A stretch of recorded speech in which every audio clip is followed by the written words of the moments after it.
y tratando de dar forma a aquellas ideas que venían a sus cabezas y de alguna manera es un proceso donde se aprende a proyectar proyectando. Entonces es complejo y a la vez también es multidimensional, es decir, son tantas las dimensiones que participan del proceso, que interfieren, que se mezclan, que la verdad lo único que podemos decir es que se sabe poco acerca de él y que es de una naturaleza profunda, digamos, ¿no?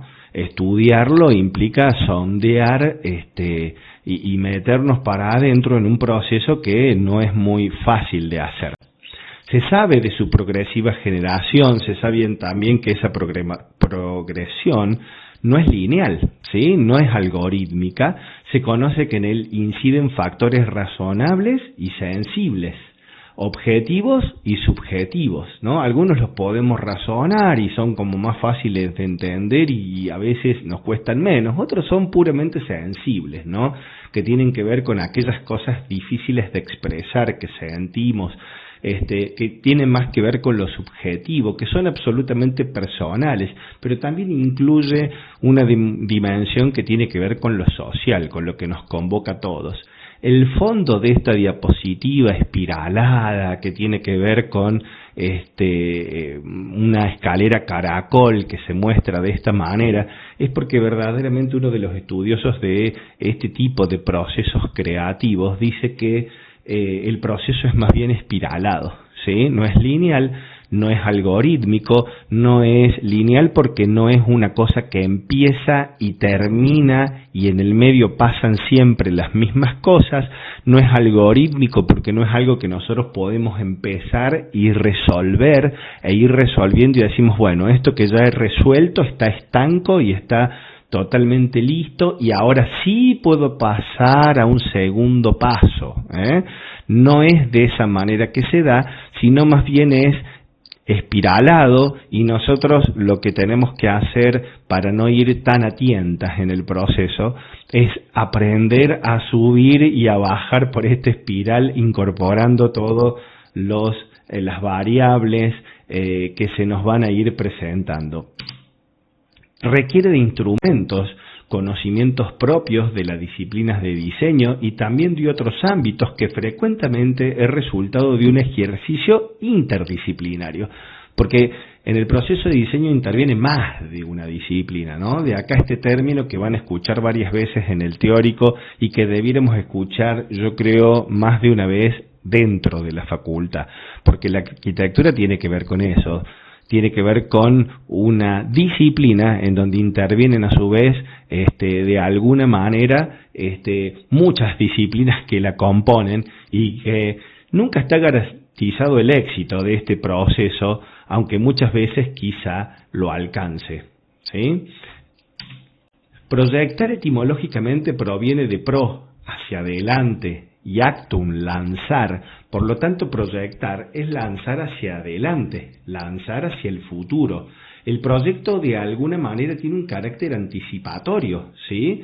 Que de manera abstracta y fundamental aporta los problemas que sucederán en la práctica real y fundamentalmente debería aportar todas las soluciones, ¿no?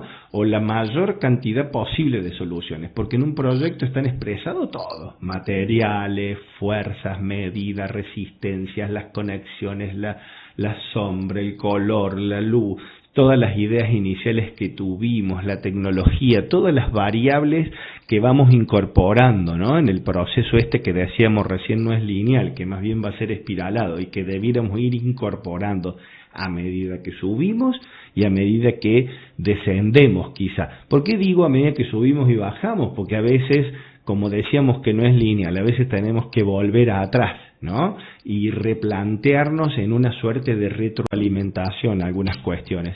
¿De dónde provienen nuestras ideas? Es una de las preguntas fundamentales, ¿no? Que por ahí a la que por ahí nos cuesta dar respuesta. ¿Cuáles son nuestras fuentes, nuestros motores iniciales? ¿De dónde arrancamos? Es muy importante que podamos ir pensando en estas cosas. Ustedes ya han recorrido un proceso de diseño o más en primer año, y es importante que vayan pensando estas cosas. ¿Cómo arrancaron? ¿Desde dónde? ¿Desde dónde se pararon? ¿Podemos identificar nuestro propio proceso? Es decir, ¿sabemos cómo fuimos y volvimos? ¿Cómo llegamos a donde llegamos y por qué? Todo proceso comienza en algún lugar y se gesta en algún tiempo. Este proceso velado, ¿sí?, que caracteriza a todo proceso creativo de alguna manera, digo velado, podría decir hermético, porque tiene como una hermeticidad, una parte difícil de desentrañar, difícil de contar, que aún vamos haciendo a tientas a veces. En principio no vemos o no escuchamos, al que algunos denominan caja negra, puede transformarse en el camino en donde se entrecruzan las búsquedas más potentes, auténticas y profundas de lo que tal vez una vez concluida pueda ser una obra.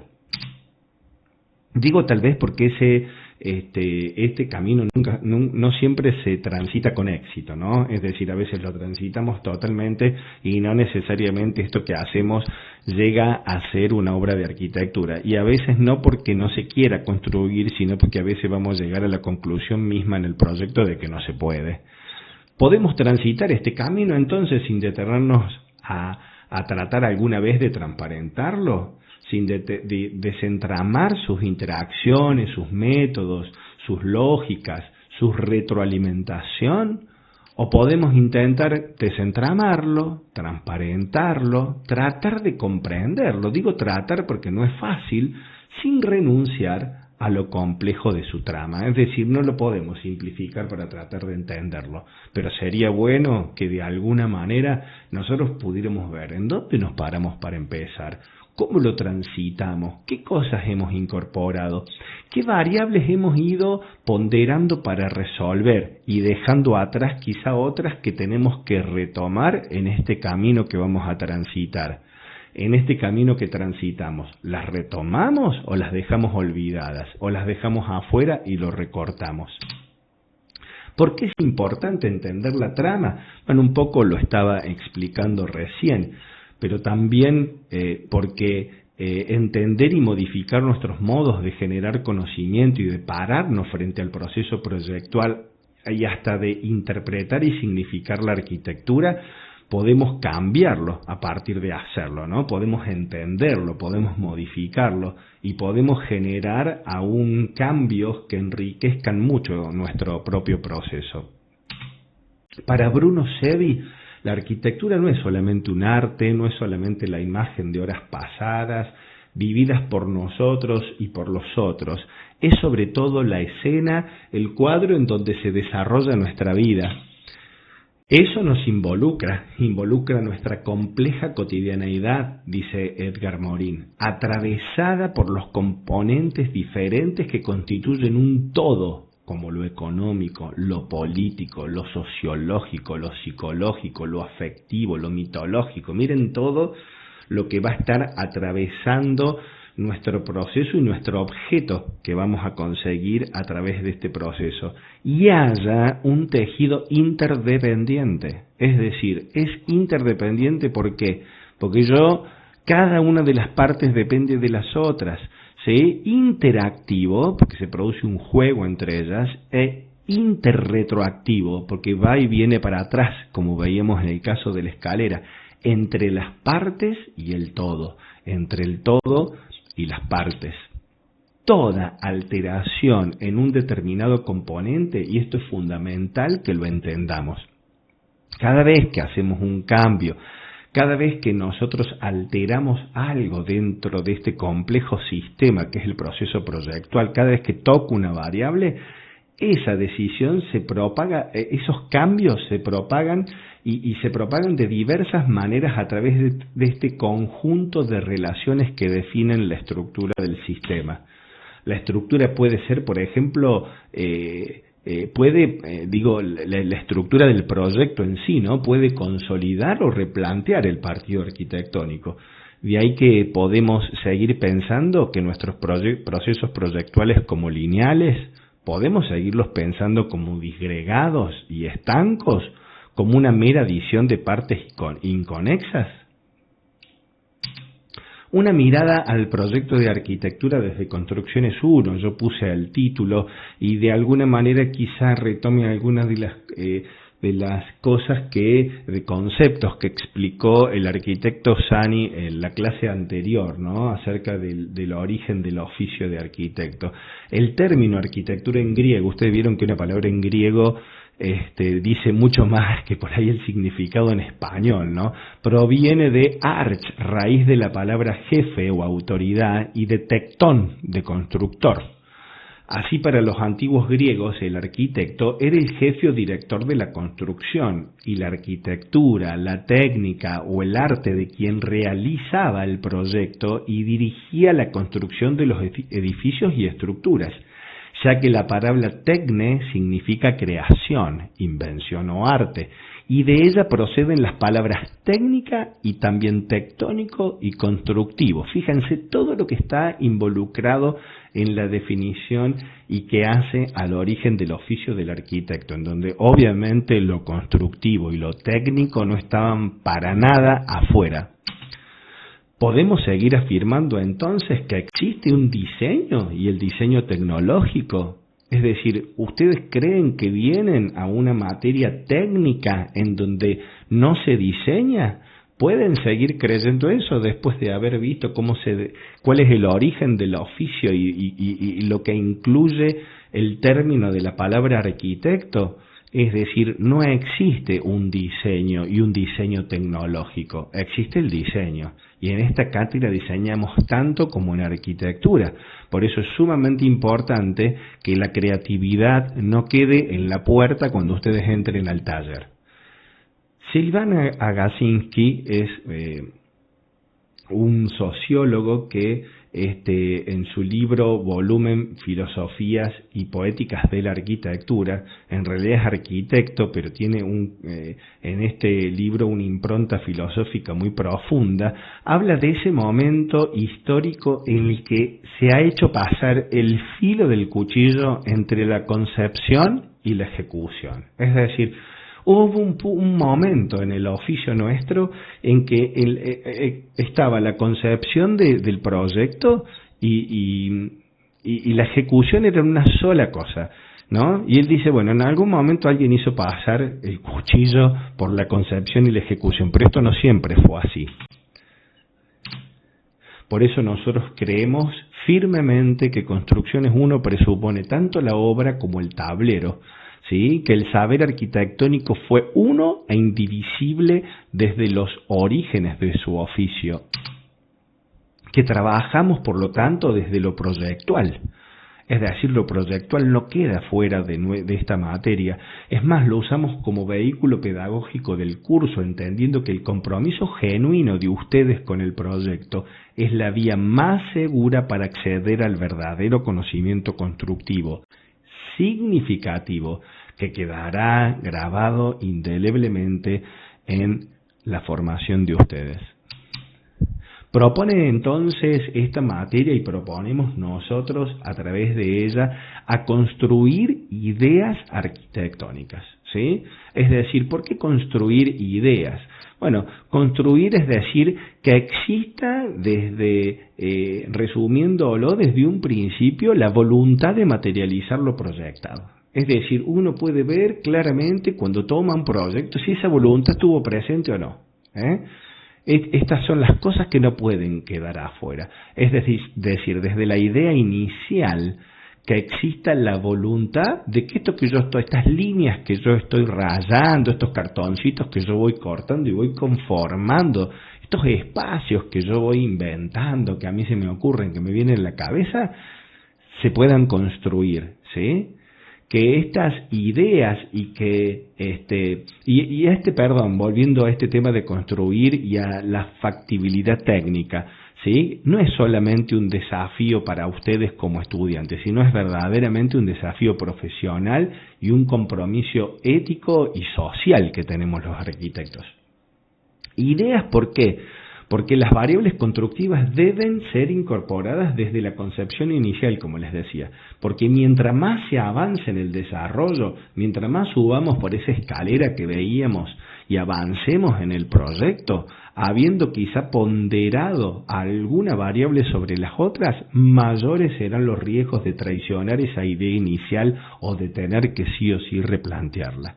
Y arquitectónicas esas ideas como una dimensión cualitativa a la que el objeto aspira, que el todo sea mayor que la suma de las partes, es decir, en este sistema vamos a conformar un todo en donde cuando la suma de las partes podamos verla en un proyecto arquitectónico, vamos a ver cómo el todo es más que la suma de esas partes y donde lo proyectual, los por qué, los con qué y los para qué cobrarán sentido.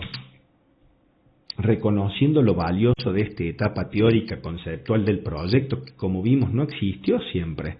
Es decir, el proyecto nos da una oportunidad de poder pararnos frente a este problema y darle solución desde el tablero, desde la computadora, desde estos ejercicios proyectuales a muchas de las cosas que vamos a tener que enfrentar después. Y a riesgo de ser repetitivo, vuelvo a hacerles la misma pregunta. ¿Podemos seguir creyendo como diseñadores que en la etapa de la concepción podría estar ajena a alguna de las variables que implican la materialidad? En toda concepción, las células intervinientes están cargadas de toda la información necesaria para que desde la gestación el desarrollo sea saludable. ¿Puede dejar alguna de las variables del sistema constructivo no estar presente y ponderadas sin modificar la estructura del proceso y por lo tanto el producto en sí? Es decir, en este proceso ustedes van a ir ponderando variables, como en un holograma, ¿vieron? Ustedes van a traer a un primer plano quizá alguna de las variables para irla resolviendo. Primero traeré quizá lo espacial y dejo algunas otras de lado como de fondo y voy a ir viniendo y las voy a ir trayendo. Yo desde ya les digo que si no las traemos a todas en algún momento a primer plano, no las resolvemos y ponderamos una por sobre la otra, el proyecto, como hablábamos al principio, no tendrá éxito y corro el riesgo de tener que replantearlo quizá en su totalidad y de que esa idea inicial que he tenido, que he defendido tanto y de la que quizás también he enamorado, sea traicionada. En su novela de ficción Mary Shelley dio vida al doctor Víctor Frankenstein, que a través de sus experimentos con partes diversas, muertas, diseccionadas e inconexas, dio vida al personaje que, llevando su mismo nombre, llegó a formar parte de la cultura popular a través de novelas, películas y cómics. En nuestros talleres de arquitectura, y acá lo tenemos, es el doctor Frankenstein, ¿no? En nuestros talleres de arquitectura, y yo me incluyo en ellos, con el peso débil de la interdisciplinariedad que manejamos, a pesar del esfuerzo de algunos en todos los niveles de nuestra facultad, tenemos que hacernos cargo, y eso los involucra a ustedes también, de los engendros de los que debemos, de los que generamos en los talleres, ¿no? Y de los que de una vez por todas creo tenemos que hacernos cargo. Fíjense, esta es un libro, bueno, bellísimo, que se llama Orden y Espacio de Francis de Cachín, en donde él va de alguna manera diseccionando, en este caso, la Vilsawa, ¿no? Y entonces en una parte podemos ver el entrepiso, en otra el sistema estructural, en otra el sistema de circulación, la envolvente lateral, la envolvente superior. Fíjense que en cada una de las perspectivas nos va mostrando cada una de las partes, ¿no? Una disección de la obra en esta suerte de perspectiva axonométrica despiezada. Ahora, ¿podemos seguir pensando la arquitectura así y creyendo que podemos ir resolviendo las partes? Es decir, como algorítmicamente, diciendo, bueno, yo resuelvo hoy la escalera, mañana el entrepiso. Necesitamos superar un conocimiento fragmentario que torna invisible las interacciones entre un todo y sus partes, rompiendo lo completo y ocultando los problemas esenciales.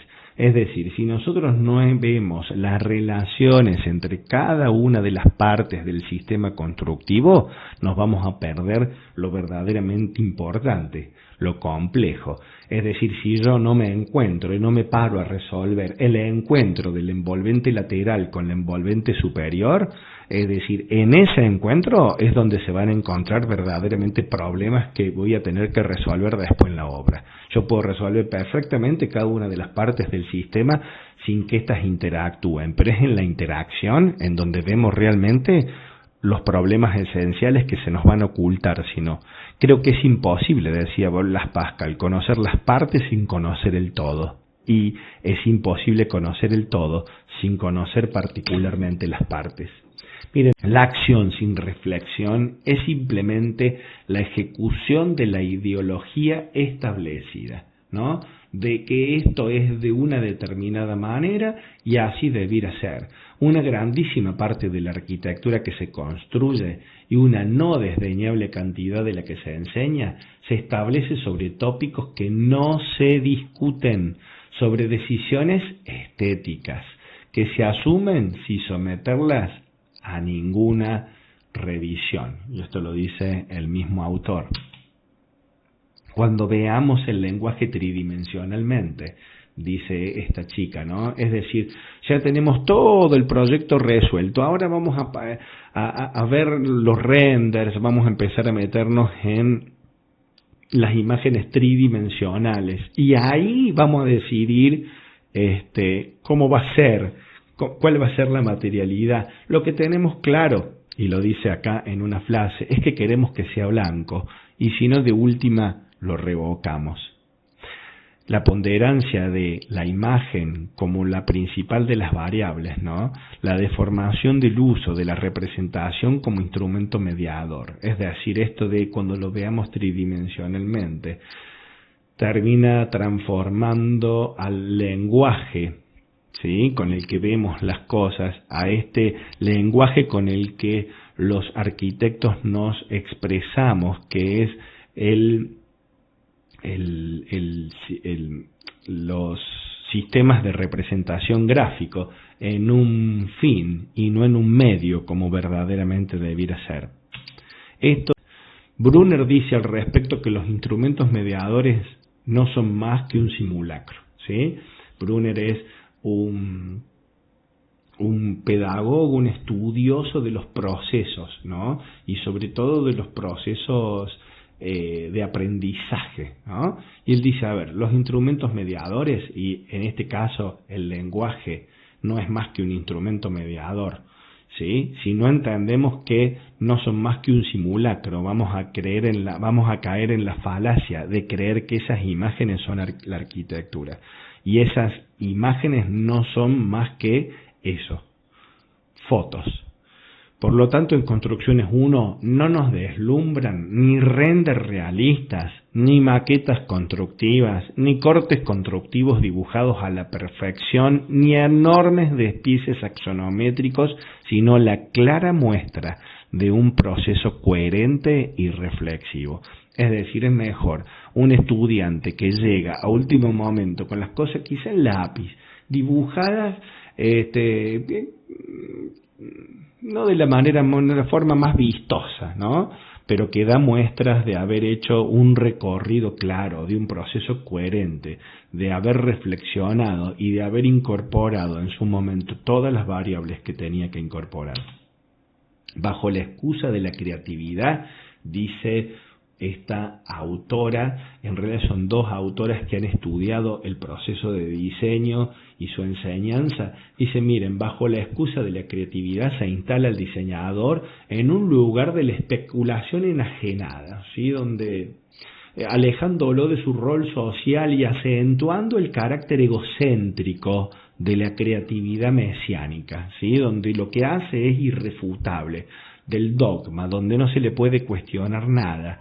y un carácter egocéntrico porque en realidad termina generando una arquitectura que nos preguntamos si es para él o para los demás, ¿no? Porque en algunos casos lo único que hace, pareciera, a través de esas imágenes, es alimentar el ego. Y en el otro extremo, quizá desde los talleres de construcciones, podemos caer también en el error de un excesivo pragmatismo, de una cosa muy pragmática, muy lógica, muy racional, que anule la poética, ¿sí?, al plantear un enfoque del tema marcadamente funcional o técnico, donde pareciera que el objetivo es solo resolver la necesidad o el problema, sin el plus comunicacional que conllevan las disciplinas proyectuales. Y en esto, de alguna manera, me detengo un poco, porque verdaderamente nosotros también creo, cuando corregimos arquitectura, y no podemos dejar la creatividad afuera. Somos arquitectos y a nosotros también nos gustan las cosas lindas, por llamarlo de alguna manera, ¿sí? Así que cuando yo voy por los talleres, nosotros no vamos a solamente a corregir que esto se sostenga, que esto cumpla con las condiciones de filtro que tiene que higrotérmico y todas las cuestiones que les vamos a enseñar que tiene que responder, sino también vamos a ver que sea agradable, que tenga un significado, ¿sí?, que sea interesante. Es decir, yo puedo hacer un cubito que no se caiga y no se mueva para ningún lado, pero verdaderamente no es el objetivo, ¿sí?, y no es lo que perseguimos en el taller. Lo que perseguimos es que ustedes no se traicionen y puedan construir esas ideas iniciales que han tenido.